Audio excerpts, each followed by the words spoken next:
For the agent that must be in the know, Medicare Industry Insider discusses critical insight, noteworthy trends, and upcoming issues in the Medicare market. Deciphering and debating the legislation, regulation, and what's happening in the market. I'm Jalen Jackson. And I'm Rachel Bremeyer, and we're going to talk shop, dive deep into these complex topics, and make them understandable and actionable.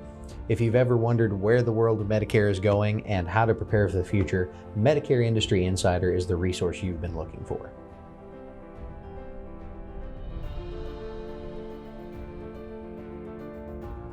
Hello, everyone, and welcome to Medicare Industry Insider. I'm Jalen Jackson. And I'm Rachel Bremeyer. And today we are going to discuss what is your cancer story? This is a near and dear topic to all of us because I think, 1 in 2 men and 1 in 3 women get it. All of us have a cancer story. And as agents, we just want to make sure that you are fully prepared, knowing resources, knowing kind of the pros and cons of what options are available, and just making sure that your clients are prepared.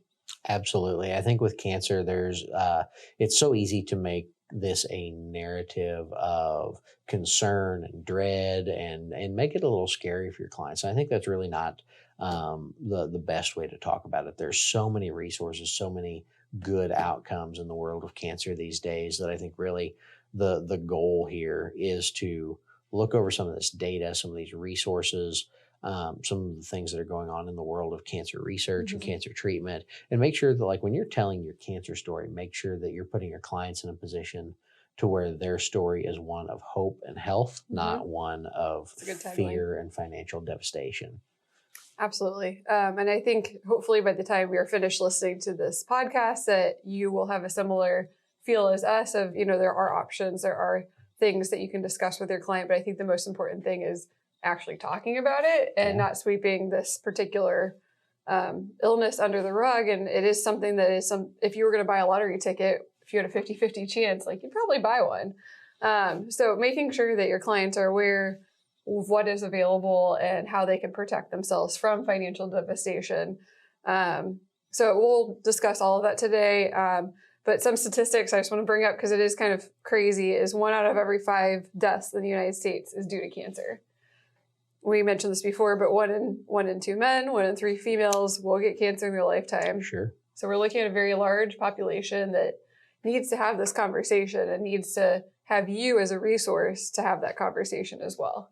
Absolutely. And I think the biggest thing is, especially in working with Medicare beneficiaries, typically a more aged population, or those with complicating disabling factors that could increase their cancer incidence, we have to look at, even just rates of incidence. There was a study put out a couple of years ago that talked about rates of cancer diagnosis and how there's this massive spike at age 65. They examined cancer diagnoses from 62 to 69, and it's an absolute bell curve with that huge spike at age 65. Folks finally get on Medicare. They have what they consider good health care for the first time in a long time, and they're getting they go see a doctor. Yeah, they go see their doctor. They get their cancer screenings. They do all of these things. So unfortunately, not only are folks waiting until they're on Medicare just to be seen, which means later diagnosis, more advanced cancers, but also now they have to navigate a brand new health insurance program that they're brand new to, and their first experience is going to be a major illness. Right. Yeah, and you brought up a very good point is that preventative services are included on Medicare. So cancer screenings, everything from mammograms to colonoscopies are all available now. So these people who maybe didn't have great coverage prior are now all of a sudden going, woohoo, I've got good coverage. I'm going to go get taken care of. And they go to their Medicare Welcome to Medicare wellness visit for the first time and find out maybe they've had an illness for a very long time and didn't realize it. And that means it costs a lot of money. And I think you found some really good statistics on Medicare of an average cost. Yeah, so it was really interesting. I wanted to look at, what does Medicare actually spend on cancer? So if you look at Medicare spending over the year of diagnosis, so from the moment someone's diagnosed with cancer over that next 365 days, on average, they're spending between $30 and almost $70,000. Depending on what type of cancer you have, 35,000 for breast cancer, 63,000 for colorectal cancer, in that first year on average. So it's a huge cost saving. This was Medicare. This is just what Medicare. Medicare is paying. This is that 80% of Part B services. Right. This is what Medicare actually covers, not including out-of-pocket costs for the beneficiary. So it's an incredible expense for the program and in turn for those beneficiaries. Right. Yeah. So, I mean, in terms of when we're calculating Part B, on top of that, it's usually from the lowest tier for Part B is 25% of the average cost of care. So having people show up at 65 and getting diagnosed with all of that does increase Part B premiums over time if the claims are going to be adding up too. So something else just to think about too when you're looking at Medicare and the cost, but it's just, it gets crazy because if they didn't have any supplemental products, you're looking at the full cost of Part B of Medicare, which the client's responsible for 20% of that. Sure. That's a pretty big chunk of money right there. Well, and when we have conversations about, long-term stability of Medicare premiums, I think you bring up a really good point. You found some great data, looked at costs of care across all types of cancer, which includes the particularly rare and expensive kinds, brain cancers and things like that. But, across all of Medicare, not just those specific ones I mentioned, average first year spending on cancer, $109,000. Average spending during last year of life, if someone unfortunately passes away from cancer, $43,000. That maintenance time period is around $5,500 per year, which is outlandishly small compared to that first diagnosis and end of life care. So if you look at people who are waiting until they get on Medicare to get that diagnosis, it is shifting the most expensive part of that care to Medicare rather than, say, commercial insurance or ACA. So not only does it force patients and clients into probably a worse position because they've got more advanced cancer, they're navigating new insurance, they're trying to learn the ropes, but it's also cost shifting the most expensive part of cancer treatment to the Medicare program. Right. No, I think speaking of cost still, there's also additional costs that, obviously Medicare is going to be taking care of it. The supplemental or Advantage plan will be helping with medical expenses, but I think that's where a lot of agents maybe stop their education on cancer. And I appreciate you all for listening because it's something that we are so passionate about of the non-medical expenses. And the reason why you would pick up a cancer plan a lot of times is because of those non-medical expenses. In fact, about 60% of the cost of cancer is non-medical. And there's a lot of things that go into that, including things like traveling to go get cancer treatment at a different hospital, having someone watch your house, watch your pets, mow your lawn.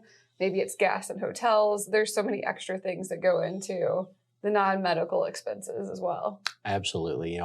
In preparing for this podcast, I was really curious. So I hopped online, went to Airbnb, and I looked up Rochester, Minnesota, famously home to Mayo Clinic, and looked around at Airbnbs just to get an idea of costs. And I just picked like a random weekend in June, at the time of recording this. And, not terrible. I found stuff ranging, $80 to a couple $100 a night, depending on where exactly you wanted. But what was fascinating to me was every single one of them, they had the price, they had a little blurb, the name of the location, every single one of them. The entire little blurb that you could see in the little box of the listing, every single one of them referenced Mayo Clinic, blocks away from Mayo Clinic, access to Mayo Clinic garage, across the street from Mayo.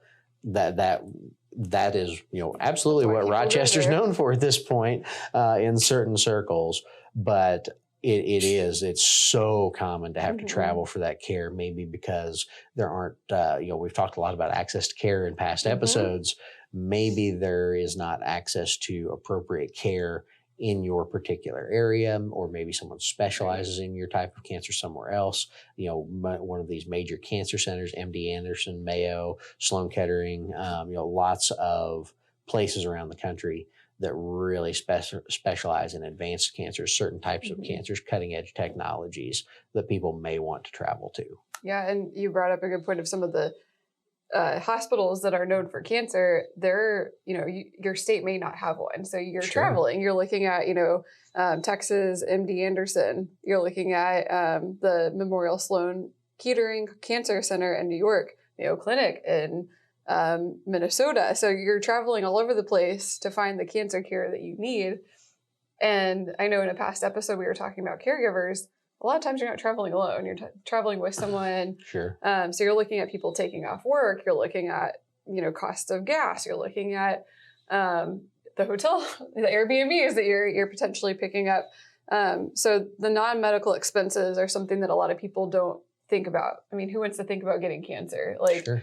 having a chance to get a lump sum of money with a cancer policy, maybe that takes some of that financial burden off of you in terms of how am I paying for that Airbnb? How am I paying for my spouse to take off work or your kid to take off work or whatever the situation might be if they're coming with you? It is something definitely to think about. Yeah, absolutely. And I think, to your point on the non-medical expenses, in addition to all the travel, the loss of work, everything else, there's also some like really common things that people may not think of in terms of during care and even after care.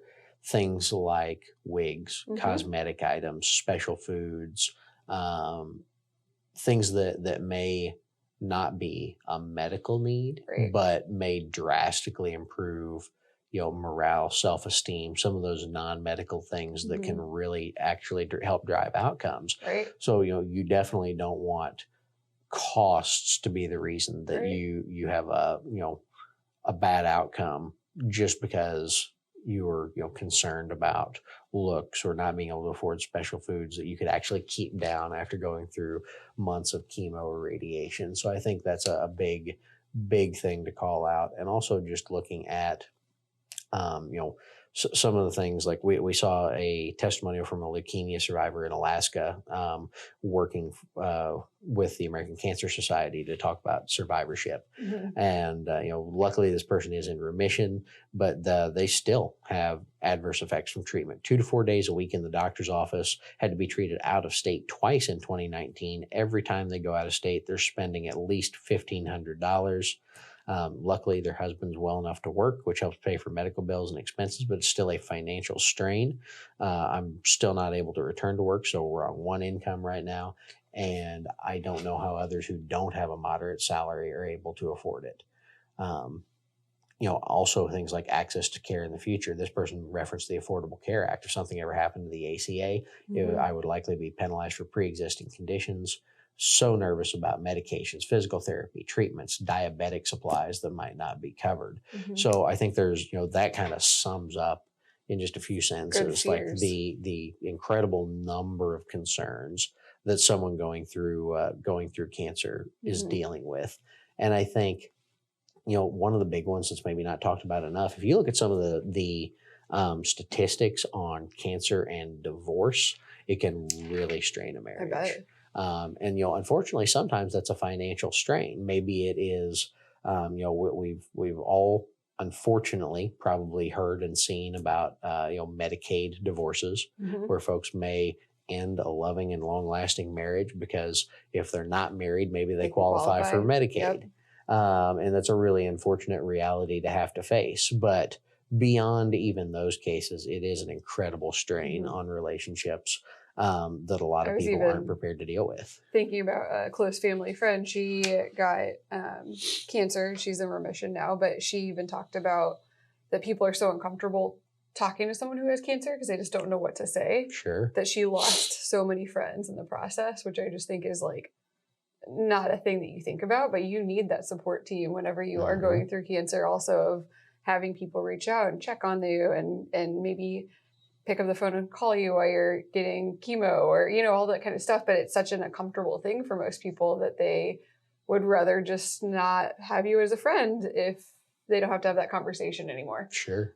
So it is interesting, like all the different aspects that go into cancer, because you brought up like the wigs and your physical appearance, but you don't always think about the relationship strains, whether it be divorces or losing friends or all the things that you need to have. And then the worst case scenario would be that financial devastation.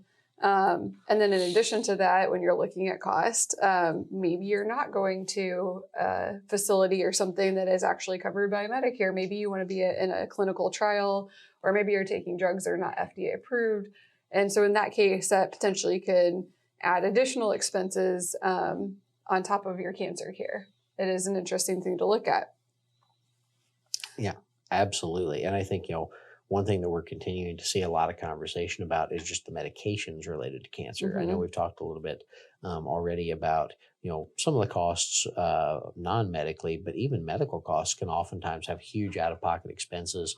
We've got things, chemotherapies, particularly most, intravenous chemotherapy is covered under Part B. So, looking at either your supplemental or advantage coverage to potentially help with some of those costs. But, there are a lot of oral chemotherapy drugs that fall under Medicare Part D. So they're going to go under your prescription drug plan. And of course, right now today, as this is being recorded, that can result in tens of thousands of dollars in out-of-pocket expenses.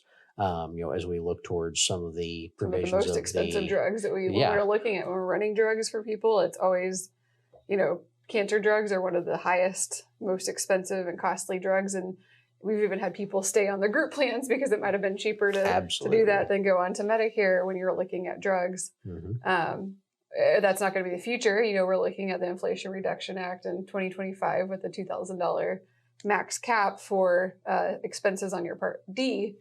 But is that plan going to cover the specific drug that your providers are wanting you to take? I think that's going to drastically limit the number of drugs that each carrier is picking up and having on their formulary. Yeah, entirely possible. And I think that's some of the big unanswered questions with the Inflation Reduction Act is how will these new caps and payment models really affect formulary development, which drugs people continue to choose. Luckily, there's some protections in place regarding cancer drugs, so it makes it a little more difficult for those to go off formulary.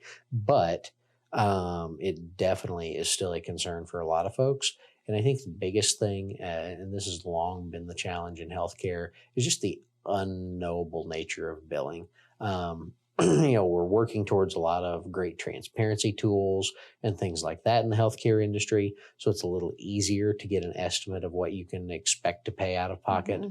But right now, it's still incredibly difficult to get even a rough estimate of what you can expect to pay for any type of care, but especially something as lengthy as a course of treatment for cancer. Well, and you even brought up that testimonial too, like all the things that can continue to happen once you are in remission and all the extra expenses and side effects. I even have it's a family member of one of my family members, so not directly related to me, but the side effect was prostate cancer started destroying his intestines because of all the radiation.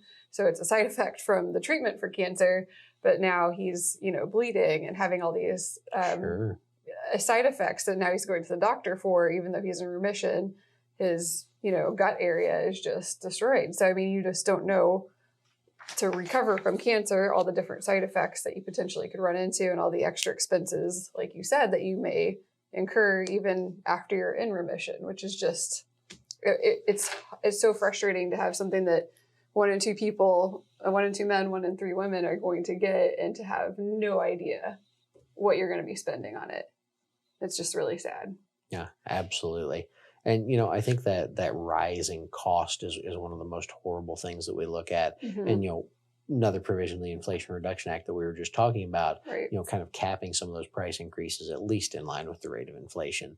We looked at just over the course of like 2019, 2020, nearly half of all drugs covered by Medicare had price increases above the rate of inflation over that time period.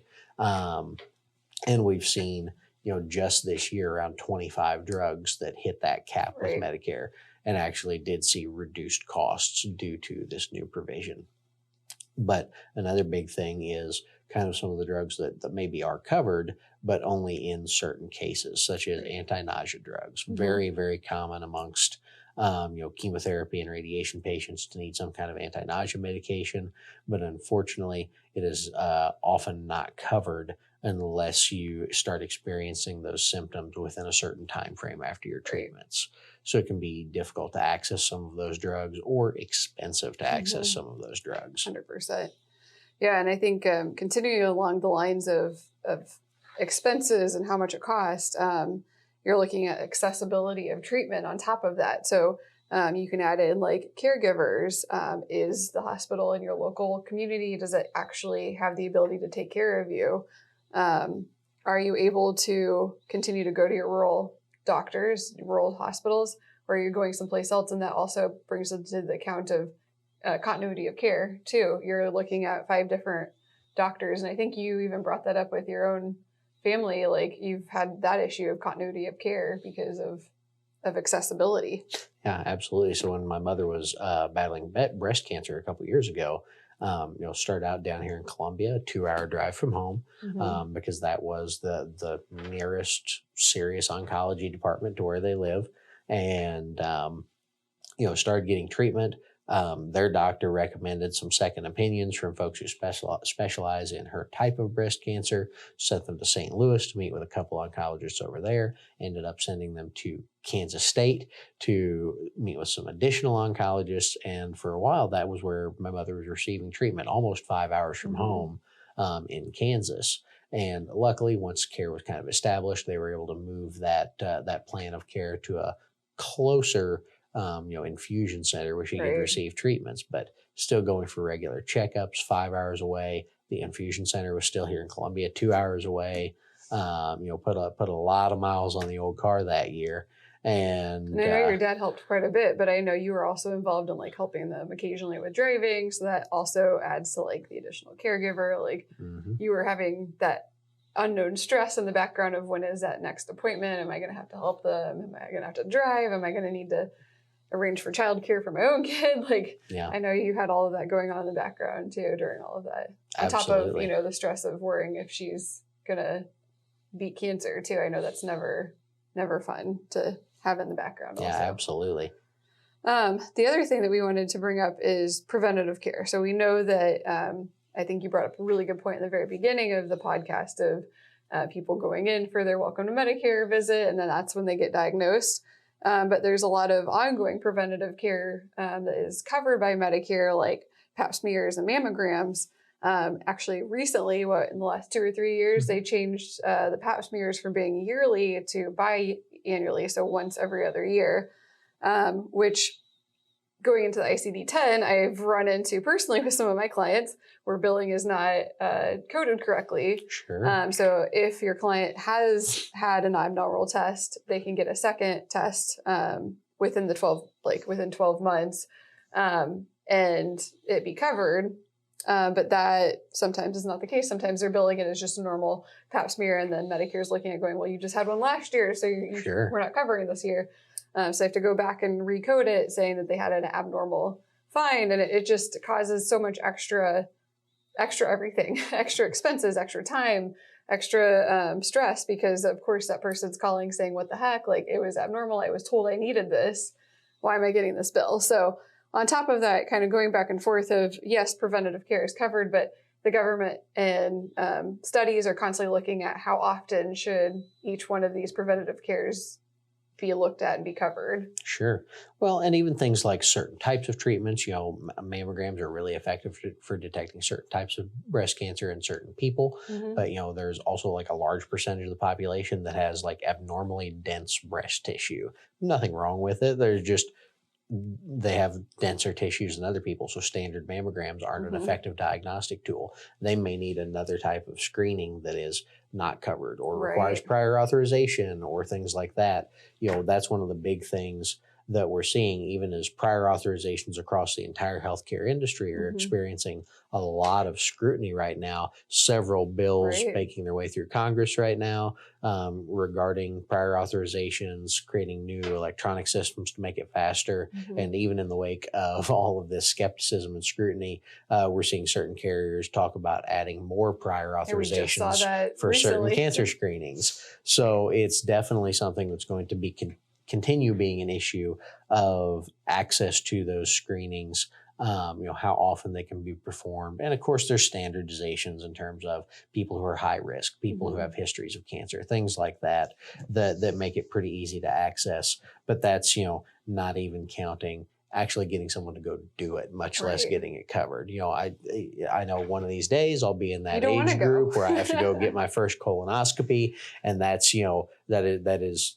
such a joke in the particularly in the male community. When it comes time to get your colonoscopies, it's a big deal, lots of jokes made about it, but it's a really important thing to go do, and not all that Well, scary. just it's a mark of being old too, because you start getting covered more often at 40. So then you start looking at that stigma of like, obviously as you get older, cancer increases as you age. It is something that you're more likely to get as you get older. So it's one of those jokes again, like I said, as you get older, your screenings are more likely to be covered by the insurance policies, which means again the stigma of being old. So it is important to go to the preventative cares, but and get your preventative screenings. But like you and I both mentioned, there's also a stigma. Mm-hmm. You don't want to get diagnosed either. So yeah. And speaking of the government and all the things that they have going on, we recently saw the National Cancer Plan released in April this year. That was from originally the 1971 National Cancer Act that was signed into law by Nixon. And it kind of just hung out. They talked about it a lot. There wasn't really much action. But again, we're seeing a lot more action with Biden and that administration creating this particular National Cancer Plan that they just announced in April. Absolutely. So I mean, what they've been commonly calling kind of this cancer moonshot program really wants to look at how can we look at every aspect of cancer diagnosis, treatment, and prevention, and what are some methods that we can use to just drop the numbers as a whole, drop incidence of new cancer, increase early detection, so drop those rates of latter stage cancer diagnoses. What can we do to make sure there is more equitable access to care for all groups that need access to that care? Right now we're looking at the estimate based on the numbers we've seen in the past. Almost 2 million people are going to get a new cancer diagnosis this year, almost all of whom will require some kind of treatment. Also, things like skin cancers and things like that are generally pretty easy to treat, fingers crossed, but almost everyone of those 2 million people are going to need some kind of major treatment. And what they're looking at are kind of 3 major elements. So there's 8 specific goals within this National Cancer Plan that are going to reduce deaths from cancer, prevent cancer, and ensure best possible quality of life. And then each of those 8 goals has strategies associated with it, and then a call to action that's kind of at the center of this cancer moonshot, this National Cancer Plan, that everyone, every organization, every individual do their part to end cancer as we know it. And I think that's a lot of people would be maybe very skeptical in that pretty bold statement of ending cancer as we know it. But like anything, this exists on a continuum, and it's a lot about incremental improvements over time. But it's going to look at a lot of different things. I know you had read into this quite a bit, and there's 8 goals that are all pretty specific in what they're trying to accomplish. Right. Yeah. I think you kind of hit the nail on the head too. With like the end goal is to end cancer as we know it. We'll see if we're working towards that, obviously. But looking towards things like preventing cancer, early detection, effective treatments, eliminating inequalities, which I think is a big one, delivering optimal care. And I know that's been a big one with workforce being kind of drained with COVID. Sure. A lot of people getting out of the medical field.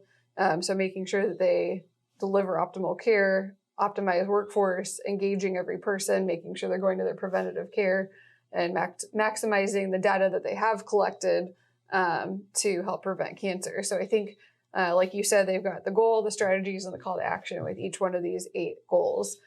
So we will probably see a lot more about all of this going forward in the future, especially since it's such a big focus in the government right now.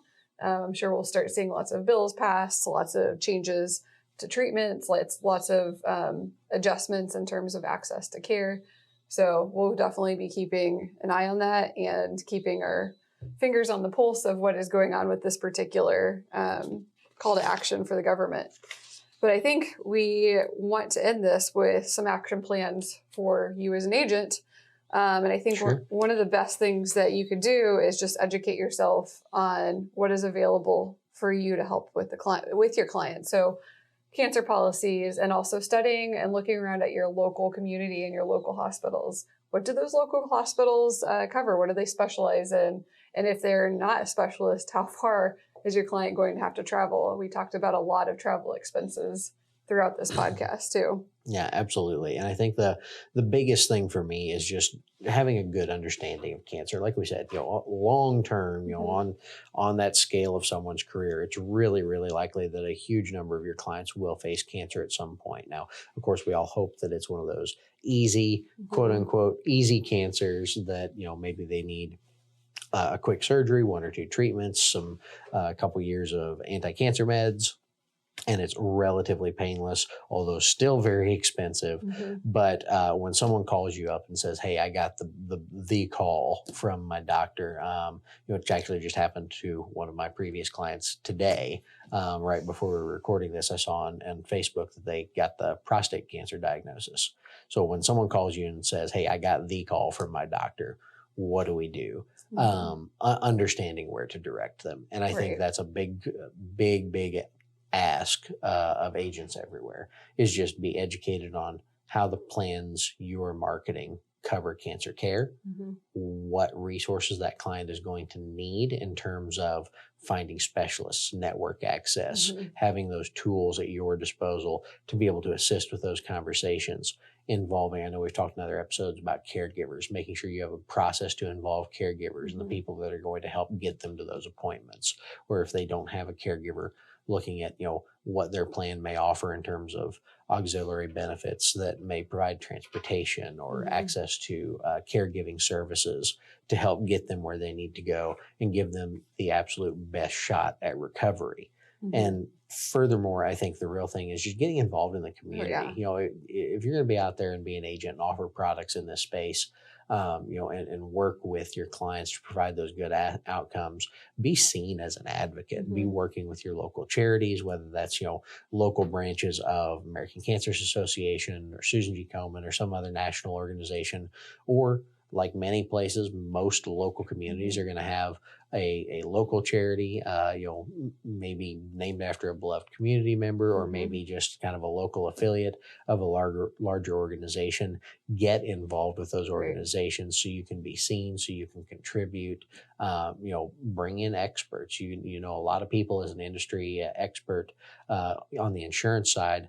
If you're doing your job, making strategic partnerships, you're going to have folks in your network that can provide value to those groups that you can also bring in to help educate and inform on what options and opportunities are out there. Yeah, I think you hit the nail on the head in terms of being a resource to your community.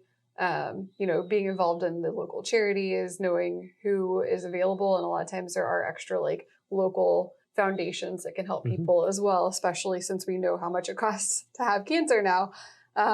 So being involved with your community, knowing what plans are available. I think one of the biggest thing is just asking your client if this is a risk that they want to cover too. It is amazing how many times people will say yes if you just say, is this a risk that you don't feel comfortable with not having it covered? It is obviously covered with Medicare, but like we talked about, a lot of those expenses are not Medicare. So just making sure that you are having that conversation with your clients and asking and making sure that you are a resource to your community and to your clients. We do have a ton of resources in the show notes that we'll provide as well. But I think that pretty much wraps up our cancer podcast. So I appreciate you all listening to Medicare Industry Insider, and just think about, what is your cancer story?